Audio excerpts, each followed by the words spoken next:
தோட்டக்கலை மற்றும் மலைப்பயிர்கள் துறை, ஊட்டச்சத்து வேளாண்மை இயக்கம்.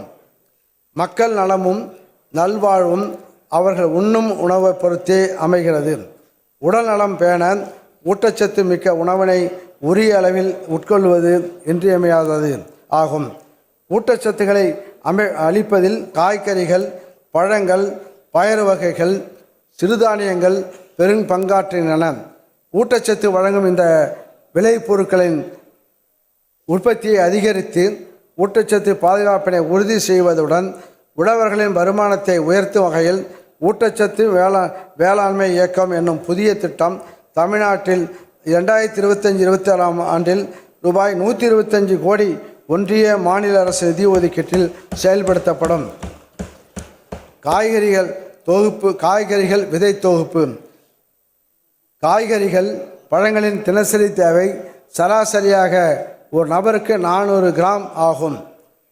ஊட்டச்சத்து மிக்க நஞ்சற்ற காய்கறிகள் கிடைப்பதை உறுதி செய்திடவும், மக்களின் அன்றாட காய்கறி தேவைகளை நிறைவு செய்யவும், வீட்டு தோட்டங்களில் காய்கறிகள் வளர்ப்பதை ஊக்குவிக்கும் விதமாக தக்காளி, கத்திரி, வெண்டை, மிளகாய், கொத்தவரை, கீரை வகைகள் போன்ற 6 வகையான காய்கறி விதைகள் அடங்கிய தொகுப்பு 15 லட்சம் குடும்பங்களுக்கு 75% மானியத்தில் வழங்கப்படும்.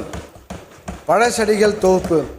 நகர்ப்புறங்களிலும் கிராமப்புறங்களிலும் வசிக்கும் மக்களின் ஊட்டச்சத்து பாதுகாப்பை உறுதி செய்வதற்காக விரைவில் பலனளிக்கும் பப்பாளி, கொய்யா, எலுமிச்சை ஆகிய 3 வகையான பழச்செடிகள் அடங்கிய பழச்செடி தொகுப்புகள் 9 லட்சம் குடும்பங்களுக்கு 75% மானியத்தில் வழங்கப்படும்.